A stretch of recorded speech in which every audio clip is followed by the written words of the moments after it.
વડોદરામાં કેન્દ્રીય જળશક્તિ મંત્રી સી.આર. પાટીલની ઉપસ્થિતિમાં યોગ દિવસની ઉજવણી કરવામાં આવી હતી. વડોદરા શહેરના સમા સ્પોર્ટ્સ કોમ્પ્લેક્સ ખાતે વિશ્વ યોગ દિવસની ઉજવણી કરવામાં આવી હતી, જેમાં કેન્દ્રીય મંત્રી સાથે જ વિધાનસભાના મુખ્ય દંડક બાલકૃષ્ણ શુક્લ, મેયર, વડોદરા શહેર પ્રમુખ, મ્યુનિસિપલ કમિશનર સહિતના પદાધિકારીઓ અને હોદ્દેદારો ખાસ ઉપસ્થિત રહ્યા હતા.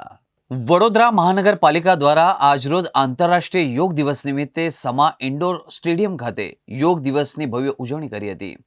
એ પ્રસંગે કેન્દ્રીય જળશક્તિ મંત્રી સી.આર. પાટીલ વિશેષ ઉપસ્થિત રહ્યા હતા. મોટી સંખ્યામાં યોગ સાધકો તેમજ સામાજિક સંસ્થાના અગ્રણીઓ વિશેષ ઉપસ્થિત રહ્યા હતા.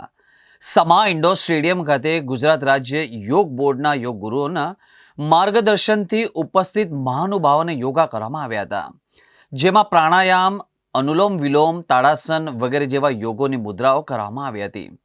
નોંધનીય બાબત તો એ છે કે વડોદરા મહાનગરપાલિકા દ્વારા વડોદરાના 36 જગ્યાઓ પર વિશ્વ યોગ દિવસ નિમિત્તે યોગ કાર્યક્રમનું આયોજન કરવામાં આવ્યું હતું. આ પ્રસંગે કેન્દ્રીય જળશક્તિ મંત્રી સી.આર. પાટીલ, રાવપુરા વિધાનસભા ધારાસભ્ય અને ગુજરાત વિધાનસભાના મુખ્ય દંડક બાલકૃષ્ણ શુક્લ, સયાજીગંજના ધારાસભ્ય કેયુર રોકડિયા, વડોદરા મહાનગરપાલિકાના મ્યુનિસિપલ કમિશનર તેમજ પ્રથમ નાગરિક મેયર પિંકીબેન સોની, સ્થાયી સમિતિના અધ્યક્ષ સહિત બીજેપી વડોદરાના મહાનગરના અધ્યક્ષ સહિત ચૂંટાયેલા પ્રતિનિધિઓ વિશેષ ઉપસ્થિત રહી યોગ કરી વિશ્વ યોગ દિવસની ઉજવણી કરવામાં આવી હતી. આપણા આદરણીય વડાપ્રધાનશ્રીએ આજથી 10 વર્ષ પહેલાં જે આંતરરાષ્ટ્રીય યોગ દિવસ જે યુએનમાં પસાર કરાવ્યો અને 10 વર્ષ પૂરા કરીને આ 11મો આ દિવસ જ્યારે ઉજવી રહ્યા છે એ અને એનો આજનો આ વખતનો થીમ છે વન અર્થ વન હેલ્થ.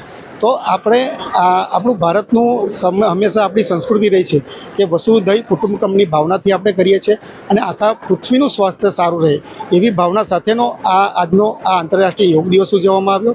અને આ નિમિત્તે આપ સૌને અમે એ જ વિનંતી કરીએ છીએ કે ઋષિઓની આપણી જે પરંપરાની આ પુરાની વિદ્યા જે છે આખું વિશ્વ જ્યારે અપનાવી રહ્યું છે તો આપણે પણ ભારત દેશ તરીકે એને સ્વીકારીએ, સૌ જનો સ્વીકારો. અને આપણા વડાપ્રધાનશ્રીએ જે આપણે વિકાસશીલમાંથી વિકસિત દેશનું જે આહ્વાન કર્યું છે તો એના માટે આપણને ખૂબ સરસ રીતે આ યોગ આપણને મદદરૂપ થઈ શકે છે. તો આ માટે આપ સૌને આહ્વાન કરીએ છીએ, આપ સૌ યોગ કરો, સ્વસ્થ રહો, તંદુરસ્ત રહો. માનનીય પ્રધાનમંત્રી શ્રી નરેન્દ્ર મોદી સાહેબે વિશાખાપટ્ટનમથી દરિયા કિનારાથી આખા દેશ અને 175 દેશોમાં એટલે કે આખી દુનિયામાં એમણે યોગનું મહત્ત્વ જે સમજાવ્યું છે એના કારણે એવરેસ્ટની ટોચથી માંડીને સબમરીનની અંદર પાતાળમાં પણ આ યોગ દિવસ મનાવવામાં આવ્યો છે. યોગ એટલે રોગમુક્ત કરવા માટેનું એક સાધન છે. યોગ એટલે દવાથી મુક્તિ આપે છે. યોગ એટલે શરીરને સ્વસ્થ રાખે છે. શરીર સ્વસ્થ હોય છે તો મન પણ સ્વસ્થ હોય છે.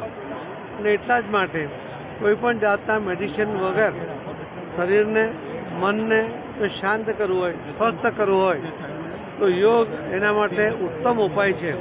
અને એટલે જ માનનીય પ્રધાનમંત્રી શ્રી નરેન્દ્રભાઈ મોદી સાહેબે આખા વિશ્વને આ યોગનું મહત્ત્વ સમજાવ્યું છે. અને 175 દેશો જે આપણા દેશની સંસ્કૃતિ છે, આ યોગ જે આપણા ઋષિમુનિઓએ આ યોગની રચના કરી છે એ આખા દુનિયાના એક ખૂણા સુધી એમણે પહોંચાડ્યો છે. આપણા દેશમાં પણ અનેક લોકોએ યોગને સ્વીકારીને યોગ દ્વારા સ્વાસ્થ્ય પ્રાપ્ત કર્યું છે, મનની શાંતિ પ્રાપ્ત કરી છે. આ યોગ દિવસ નિમિત્તે હું આપના માધ્યમથી સૌને ખૂબ ખૂબ શુભેચ્છા પાઠવું છું. ધન્યવાદ.